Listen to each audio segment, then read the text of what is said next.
Thank you. Before I talk about myself and us and QUT, in the spirit of reconciliation, I need to acknowledge the traditional owners of the lands where QUT now stands and recognise that these have always been places of teaching and learning.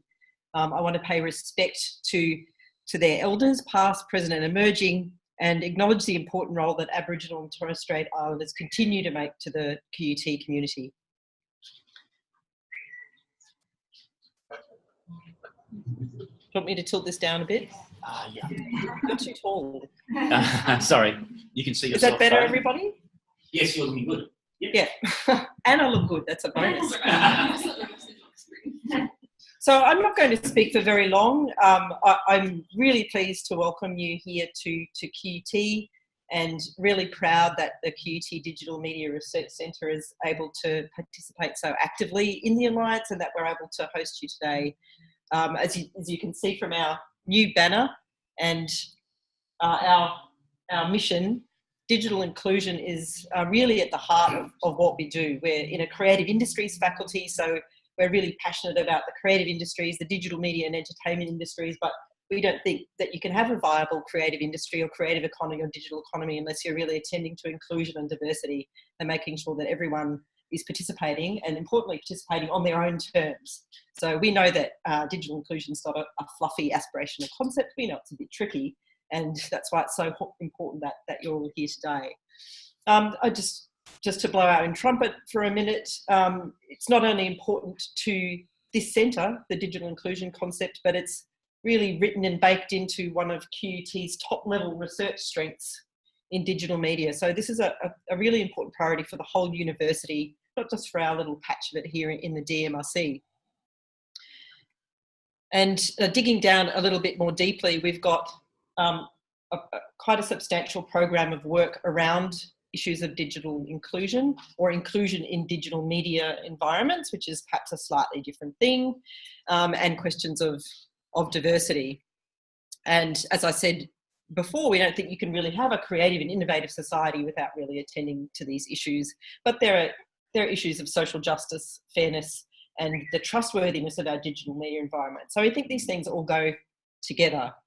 And just to highlight a few of the priority areas of our research where we're sort of looking at this. So we've actually earmarked digital inclusion as a research priority for the centre, led very much by Michael, and working in partnership with all of you people. And as has already been mentioned, we've been privileged to work alongside our friends at RMIT and Telstra on the Queensland deep dive into the Australian Digital Inclusion Index, which is going to be launched a little bit later. So I'm not going to talk in detail about that, just to say that we're really proud of that work. We think it's really important.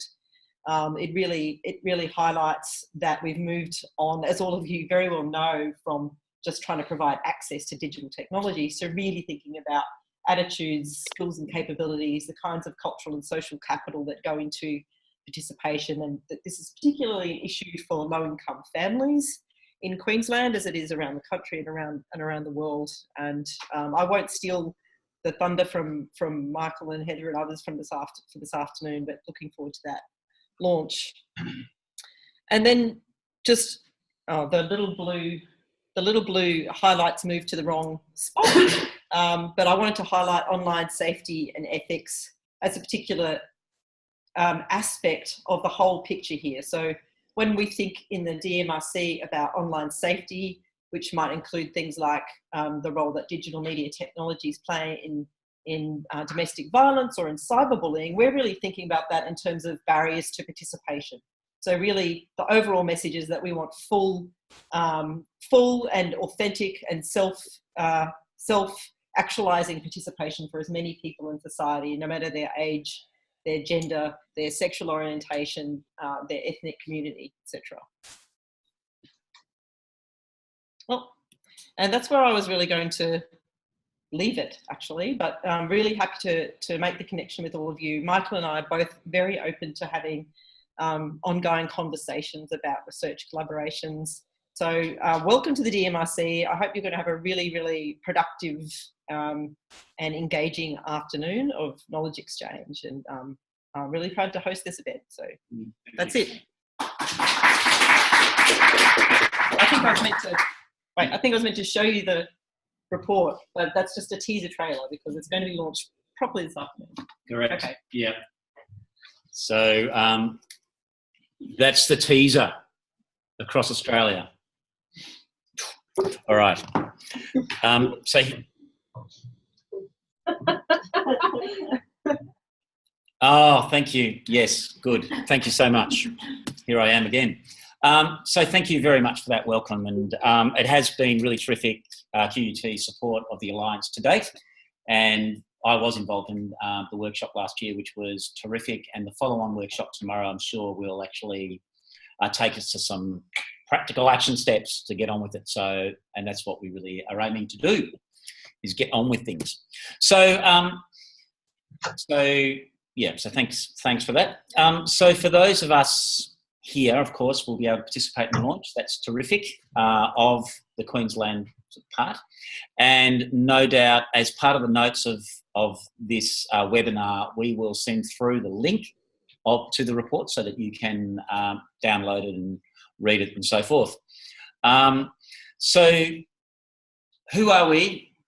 There's some baseline things I want to cover off here, because essentially I've been hearing on the Vine that there's a bit of uncertainty about who we are and what we're on about and where we're going. And that's partly because we, when we launched in August, we needed to make a decision. Do we talk about trying to get everything sort of neat and tidy before we start moving? Or do we start moving and tidy things up along the way? So it was a bit of a chicken and egg issue.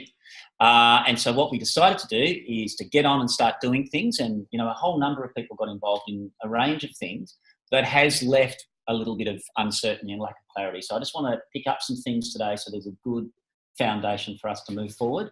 And in fact, the workshops happening here in Brisbane will actually add and feed into helping us move and get some more clarity, and we'll be engaging with people more widely beyond that. So, so I'm going to rip through some things, if that's okay with everyone. So here we go.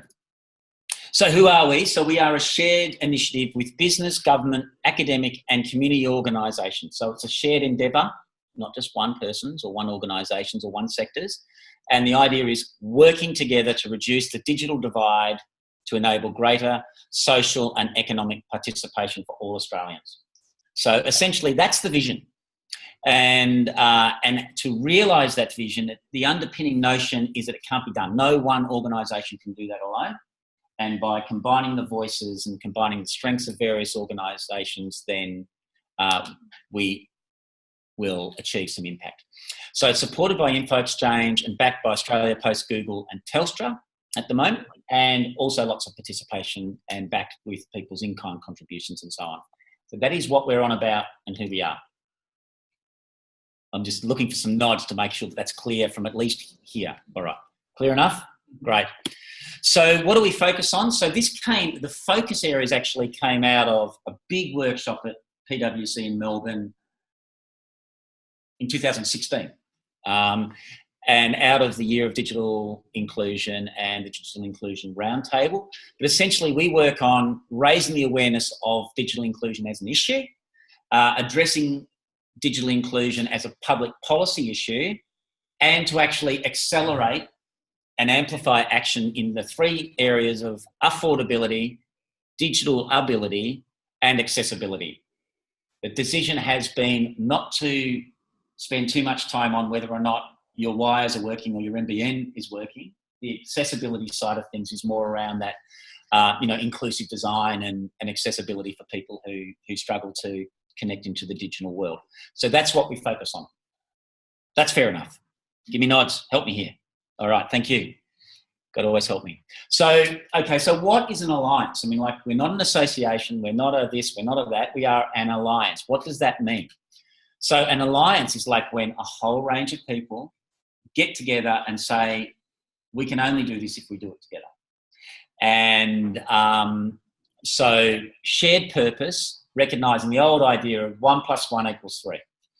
So in an alliance, the actual work is done by you, right, across Australia, not by the very thin administrative backbone that we have. Okay, so the work is done by the participants. And so, and it really, the strength and the energy of the alliance, it really depends on the level of energy that people put in. And that depends on whether or not people think it's heading in the right direction and we're doing useful things. And the only way you can do that is to get involved and start directing it yourself, right? Your energy will take it places. So that's sort of the notion of how an alliance works.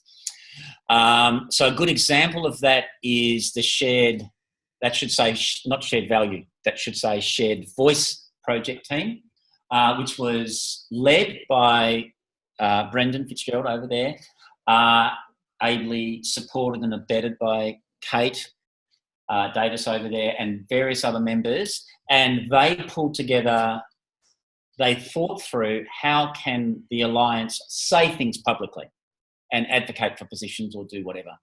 And so there was some processes and some principles that were developed by that group, which was then sent out to the wider participation in the alliance. They collected the info and the feedback. It got adjusted. They used that then to develop a response to the Australian digital economy consultation, which was great. That response then went out to the participants and people could decide whether or not they want to put their logo and their names behind it. So the alliance will not speak for your organisation through this process, but you can add your name to it if you want. That's how that sort of works. So that whole process was developed up by a project team. I had very little to do with it. Charlotte had very little bit to do with it. It was the project team that took it forward, engaged with the, everyone else that's been involved, and away you go. So a really good example of how the energy is taken forward by participants, right? Another example would be Michael and the research caper. He's the one who stuck his hand up on our first workshop and said, hey, look, I'll pull some people together and let's start talking about what we could do. It's the only way it's going to work. If you rely on me, I've got 5 days a month on this, right? So not much. And Charlotte's got, a few days a week. And we are handling comms and coordination and so on. The real work is the people of the alliance. Is that sort of clear? I'm getting nods here, which is good. You nodding, Ben? All right, that's a nod from Ben. Good. I feel good now. So the strategy is to get on with it while we sort some things out. And the launch event led to 9 projects. We now have 200 organisations on the mailing list, 350 humans on the mailing list. The backbone has been established. We've participated in a number of events. So I facilitated the safety event. We've had the research workshop, etc. Project teams have progressed, which has been great. We've had our first submission to government, which I think is pretty amazing within a 6-month period. And we've got a comm cycle. So monthly newsletters and these sort of regular meetups. So things are moving. And it is early days for an alliance. That's what that is. Okay. So, but we have heard what does membership mean? And that's one of the things that hasn't been entirely tidied up. So, so a draft on what membership means has been circulated to the participants in a workshop for this afternoon. And I'd like to acknowledge Kate Davis from the University of Southern Queensland, who helped pull that together, and we'll be discussing that a bit this afternoon. And then what membership means will go out then to the wider community. We'll get some feedback on it and we'll nail that. But in general terms, it means being a member, as opposed to just being on the mailing list, means that you publicly commit to the ADIA vision and you publicly commit to working collaboratively to try to take that forward. Pretty straightforward, right? 2 simple things. And it also means that you can publicly show that you support the vision of ADIA. Great big logo, I support. You could publicly ham it up. Sorry? Yeah, bumper stickers. Exactly right. Okay, that's right. So would you like to organise a project team for those? So you've got the opportunity to say that as an organisation. And digital inclusion isn't the only game in everyone's organisation. But saying that you're committed to that as part of a larger organisation, might be good for you, and also support, and take forward the idea.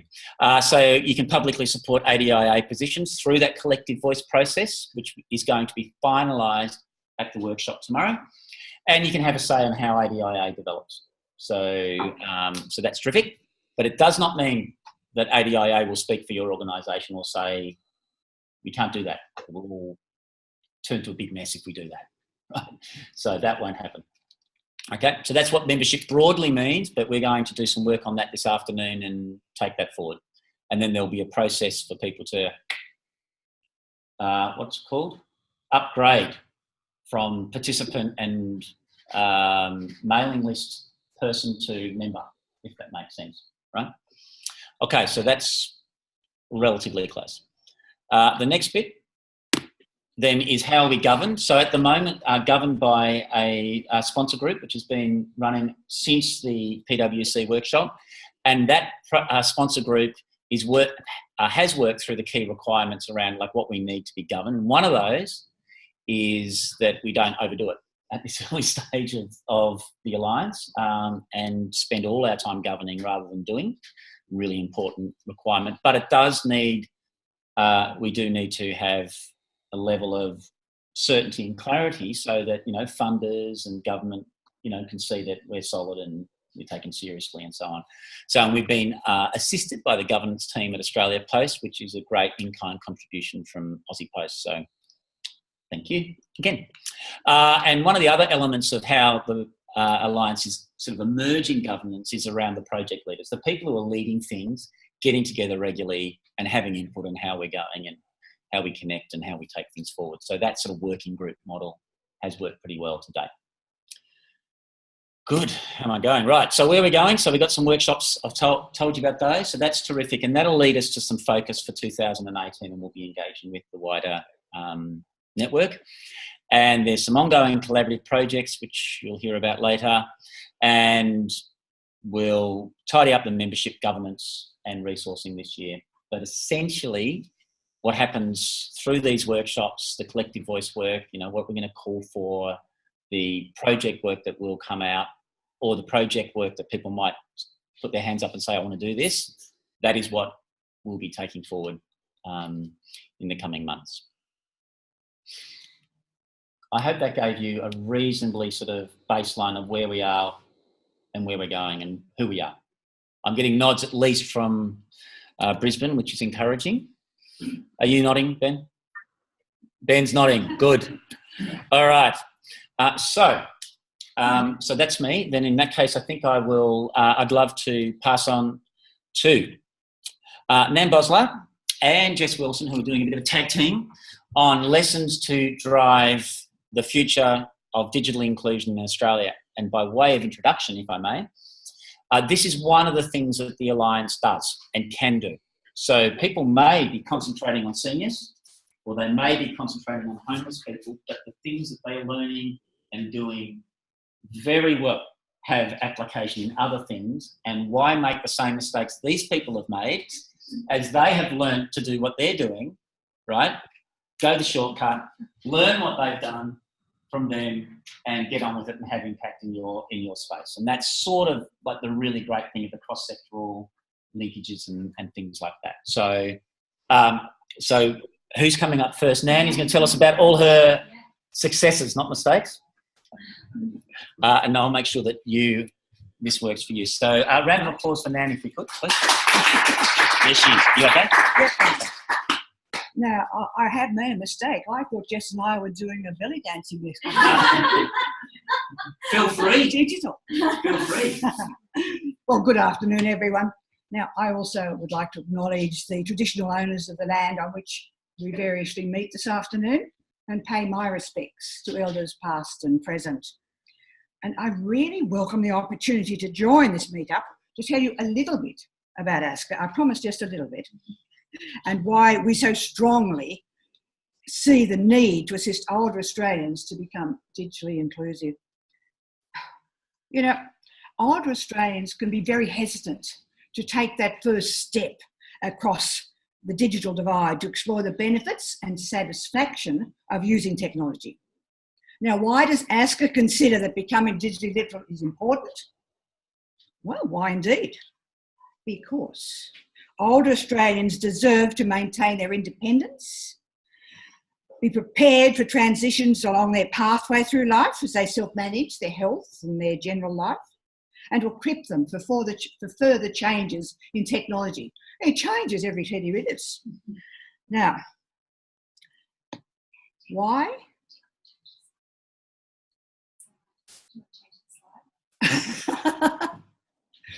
No, not yet.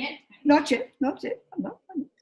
Now, because increasingly the capacity for older people to participate in community activities, to continue in employment, to purchase goods and services is reliant on technology. That's why we think it's so important. Gotcha. Now, ASCA is a national peak body for seniors and technology. It provides a channel for communication between like-minded people who want to share the potential of the technology age for their individual or community goals. Today, we're actually discussing the exciting potential that is the unfolding future. Since we began the Australian Seniors Computer Clubs Association 2 decades ago, little has changed, but everything is different. We still have to recognise that seniors need to learn in a friendly, non-threatening environment. They also need to learn at their own pace. All seniors don't fit into the one mould, so we need to adapt how we actually teach an older person, even simple community skills, so that we can serve their individual needs. It's a joy to see the self-esteem and the general well-being that improves, even once they've achieved very, very simple skills. Now, ASCA has helped more than 300,000 seniors to use technology. Because of those seniors taking that frightening leap across the digital divide, we have magnified that number by the social capital and the social inclusion that their new skills have brought to them, to their families, and to their communities. All of this has been achieved without core funding and through the work of volunteers. Now, how did I get to that?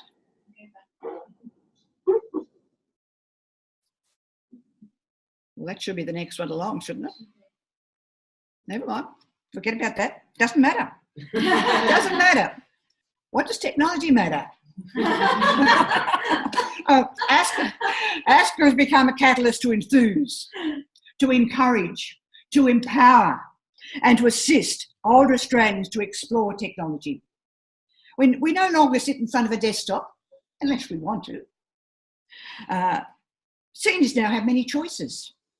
There are mobile devices that we didn't even envisage when we first began working with seniors last century. The world of communications has changed. We now have to do so much online. We have to know how to use the internet. I repeat, increasingly, the capacity for older people to participate in community activities, to continue to be employed, to purchase goods and services is all dependent upon technology. In Australia, many government departments and organisations now rely increasingly on the internet. How can you do almost anything these days without going online? If you ring up and someone say, look, I need to do such and such, it's fine, no problem, madam, it's online. Right. So older people are thus severely disadvantaged if they are not computer literate.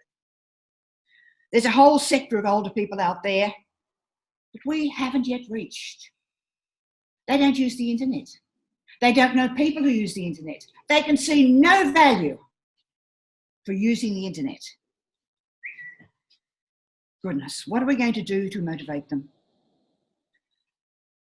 They're missing out. They're being disadvantaged. And I'm confident that the Be Connected program will find a way to reach them and help them to enjoy the benefits and satisfaction of using technology. ASCA has been working with seniors in Western Australia for many years and has concentrated mainly on the southeast corner and the CRCs. The project to expand our work into more isolated areas had always been thwarted by lack of funding. How wonderful now that we can actually employ the right person or persons. How fabulous that now through Be Connected, through a Capacity Builders grant, we are able to start exploring more ways of reaching more of those isolated people and also more isolated Indigenous people. I have homework for you all. Yes, homework. I want you to go and find the Swade ASCA website and just see for yourself how much we have achieved since we signed up with Be Connected. I'd now go to slide 4 if I knew it was also going to go to one of yours. As with most countries, ASCA has an ageing population, and the needs of those who are ageing must be addressed. Any nation in the world who doesn't address the problem of an aging population is absolutely doomed. We have succeeded in adding life to years.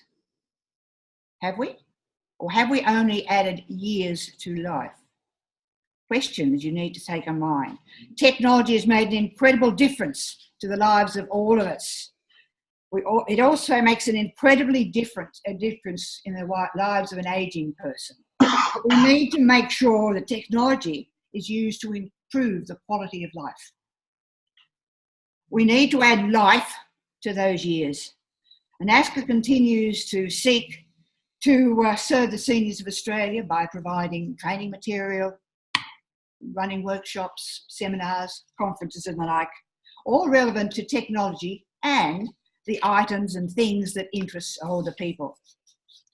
Many older Australians have a normal process of ageing that means we have to cope with some form of impairment. You know, our fine motor skills are not so good now, we don't see quite as well or hear.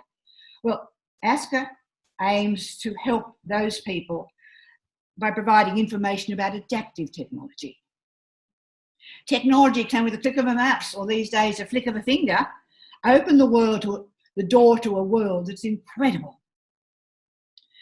If we're already using a computer before we find we're having a few difficulties, we're far more likely to continue advancing and using technology to improve the very lifestyle we live.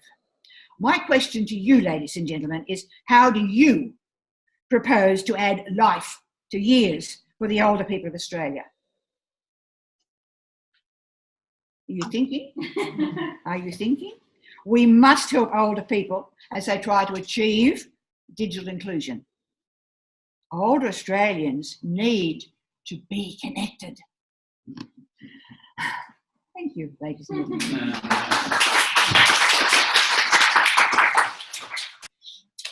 You have to sort out those slides. I'll have to sort out the slides.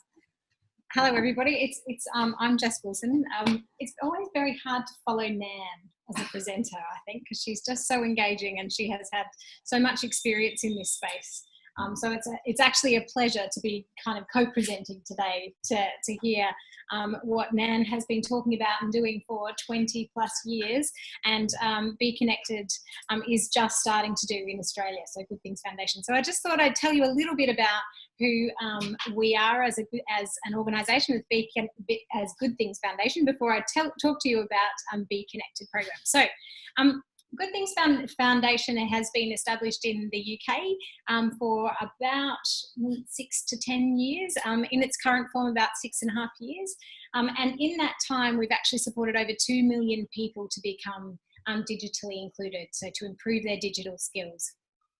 We have 5,000 organisations in the UK who are part of our online centres network. And so that's community organisations across the UK who are supporting people in a multitude of ways, but they also provide support to them to learn new digital skills that will help to improve their lives. In Australia, we've only been here since about the same time as ADIA, actually. So we opened our office in Sydney in August in 2017. And currently we have about 900 network partners as part of the Be Connected network that are across Australia. And I know that there are some of those network partners here today in Brisbane. And I know there are also some people across the country that are participating in different centres that are part of that network as well. So although we've just started, we're really excited that we've got so many people involved in the network today. So I probably should tell you a little bit about what Be Connected is. And Be Connected is, like Nan was talking about, an opportunity for older Australians to improve their digital skills and to basically to get online, because we don't want people to miss out. We want to make sure that everybody is able to access the benefits that going online has, and not to be left behind.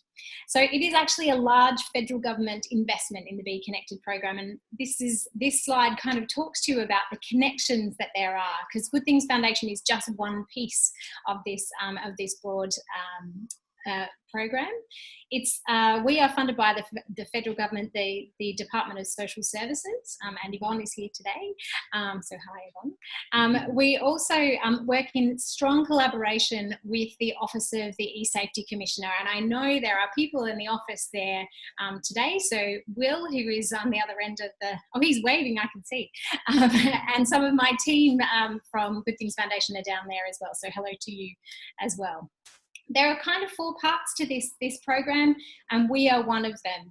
We are the National Network Manager, so we're there to establish the network of organisations across the country. So we have a number of ASCAs that are part of our network, but we also have a broad range of community organisations that are community centres or aged care retirement villages, or neighbourhood centres, libraries, a whole range of organisations that are part of it, including men's sheds and CWAs. So we're quite, it's fantastic that we have places where older people are going to access support and connection, that's where they can go and learn digital skills as well. So that's our role as a National Network Manager. We also have grants that we're providing to community organisations to participate in the Be Connected program.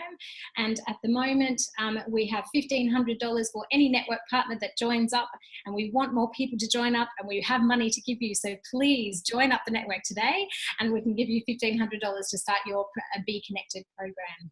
We have a range of other grants as well to continue those. And as Nan very clearly said, we have capacity builder grants for some organisations who are helping us to build our network and to build the connection across the country for older Australians.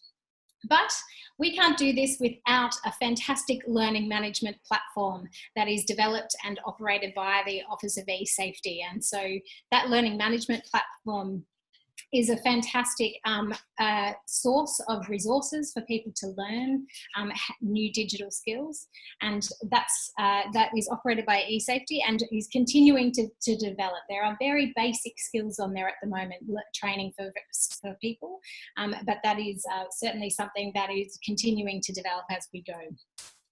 We are also going to be running a big awareness raising campaign later in the year that Department of Social Services will be running, and that will be about continuing to promote Be Connected to the rest of the country.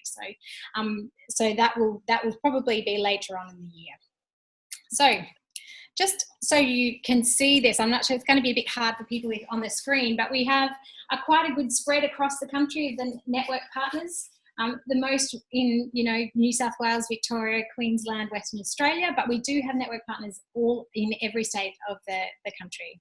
This is just a little bit showing you the Be Connected E-Safety website, which is a fantastic opportunity if you haven't actually already seen it. It really is really high quality resources, and important for us to be using that as a resource that's been funded and developed, and is actually being tested by older people themselves to say that, and the feedback that we have had is that they really like those resources.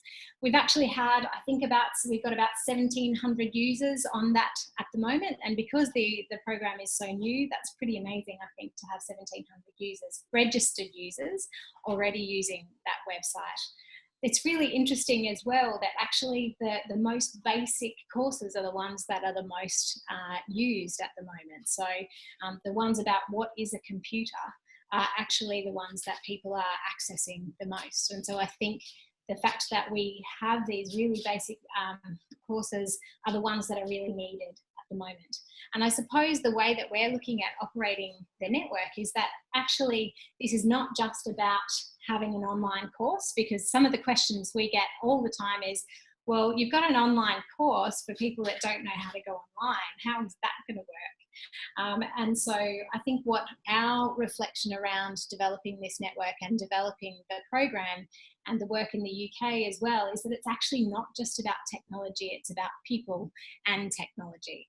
And so having a network of organisations where people feel safe to go, like Asper's, where they feel comfortable, where they feel like they can ask a question, not feel stupid, those are the places and the people that are able to support people to actually come online and to learn new skills and new things. So that's really the Be Connected program and the network that we're aiming to establish. So Nan, do you want to come back up? Because I think we're going to kind of talk a bit about some of our reflections. What do you think? Yeah? So we might have to join because we can both be in. This is where we do our belly dancing, apparently. So Nan, can you tell me a bit about what your learning has been like in, developing computer courses and computer programs for older Australians? Well, to start with, my thinking was, well, they need to learn the basics, they need to learn this, but it didn't take very long before I realised that if we wanted to teach older people what they wanted to know, we had to ask them. So the first thing we start to do is, well, what would you like to do? Yeah. Are you planning to write stories for your grandchildren? Are you researching family history? Do you go overseas a lot? Have you stacks of photos that you want to learn how to enhance and then how to put in albums? What would you really like to do? And that's the first step. Find out what they really want to do. So it's about finding the right motivation for people. Motivation's a secret word. Yeah. Fantastic. I think one of the things that we've really learnt as well, and we are continuing to learn as we develop the network, is about making sure that we're asking the network what it is that's going to be useful for them. Because I suppose with 900 organisations across the country and building to 2,000 for later this year, everybody's going to need different things. But what we want to make sure is that the network is really responsive to the needs of the network. And so that's why we've developed, a survey that goes out once a month to what are the things that are working and what are the things that aren't. We have a Facebook group and we have some very key members here today who are engaged in that Facebook group and are providing us with feedback about what's working, what's not working, and what we can do to improve it. And I think, so it is always about asking people what's going to be useful. Yes. Yeah. And I think too, we have to look beyond just what technology people want to learn. We need to also think about the actual management of the structure in which we're teaching them how to do things. So, someone's got to remember to open the door of the clubhouse each day. Yeah, that's right. And I think that's why it's really important for us to make sure that there are opportunities for people to learn wherever they feel comfortable. And, that might be that it's an ASCA club, or it might be that it's their local RSL, or it might be that it's a multicultural organisation where absolutely, yeah, absolutely. So seniors don't fit into a little pigeonhole. Right. They don't fit into the one mould. We have to find the venue, the topic that interests them, so it enhances their lifestyle. Are there any last lessons that you think we need to tell people about that might be doing digital inclusion for other groups that you've learned? I think there are some basic words that need to be in our vocabulary. First of all, motivation is most important. Yeah. Then I think patience comes in, because have you noticed that sometimes older people ask the same question more than once? I do that we too. need patience. We need patience. And we need to be able to say, I don't know the answer to that. Let's find out. And then help them to search out the answer of their question. You've learned something and they've learned something too. Because it doesn't matter how much you know. There's so much more to learn all the time. I think that's right, and I think that's the thing, the key to the program that we run and in the UK and the support that we provide to digital mentors. We say you don't actually have to be a tech person. You don't actually have to know how to do all of this stuff. You just need to be somebody that's kind and encouraging, and where you can support somebody to find out something new and to learn something new together. So I think that's really important. Are you telling me that we have to be people persons? Yes, we Wonderful. do. So I think that's what our real last thing was, really, that it's about people, not just digital. It's about people and digital together. Yeah. Is that it? Totally agree. Brilliant. Thank you. Thank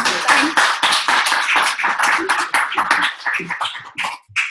Well, thank you very much, Nan. Oh, we had a slippery chair. You okay? Yeah, I'm fine. Good. That's that belly dance.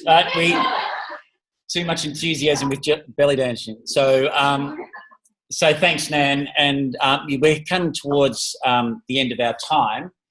Just reflecting on those words, though, like motivation, asking, and so on. They're the very words that the Alliance itself needs to drive the Alliance itself. So people will be motivated to do things if they see the value, and that's what they need. So we're sort of rolling out a program which is based on lots of questions earlier on, and we've had a couple of surveys, particularly around communications, and again over the next couple of days we'll be asking lots and lots of questions. So the Alliance needs to be driven by the people, basically. So similar lessons that will spread across over to us. So thank you for that.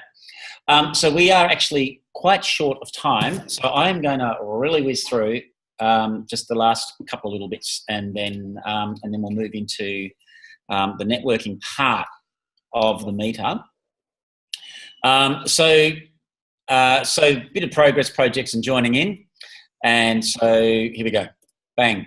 There's a number of projects. Some of them are moving a bit harder and faster than others. They're listed here. I'm not going to go through them because this will be circulated to you in the package that you get post this thing. But if you are interested in contributing to any of these, feel free to connect with the project leader.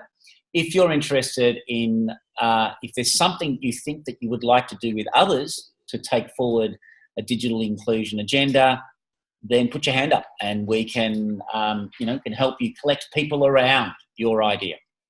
I'd just like to highlight, so it's in yellow, it's in highlight. What happens with the Alliance is that project teams form to do things. So I'd like to thank Jess Wilson, Anna Donaldson, Michael Dejuani and Charlotte McCoon around helping to sort of pull the this sort of meetup exercise together. So cheers for that. And so that was good fun working together as well. So there's a range of ways you can get involved. So sign up for the newsletter. If you're not signed up, you can talk to your host and they'll help you get there. And there's an email address here anyway. Spread the word about ADIA. Like I said, join a project team, start a project team.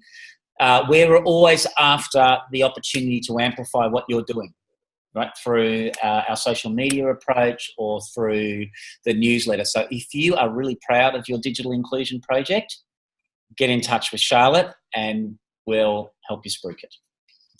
Because part of the way of promoting the value and the importance of digital inclusion is to use real life people and real life value and so on. So that's a really important pathway. Have a say in the focus and direction of ADIA. So if you've got something to say, let us know, and that'll emerge over time as well. And today's workshop, more will be added to this capacity to be involved and to drive the future of the ADIA. As I said, the life is you people, really. So there is the info at digitalinclusion.org.au. It's pretty easy. So get in touch with us. I hope you've enjoyed the webinar. Thank you, everyone across Australia for your involvement. Just to let people know, this was a bit one way because we're a bit scared of technology. We don't want it to crash halfway. But we actually have had a volunteer. Thank you, Rebel. I know you're there. Who is going to be working with us around a more interactive webinar sort of approach. So if you're interested in working with us or the Backbone on developing up a more interactive sort of webinar approach, do join Rebel and us as we sort of figure this out, because we do actually want to engage a bit more. We just don't want it to crash halfway. So that's the thing. So thank you for that. I'll leave it to the host. Thank you again, hosts, on whoever is taking forward the intentional networking, and I hope that everyone has a great time. And goodbye. Say goodbye, everyone, from here. Bye.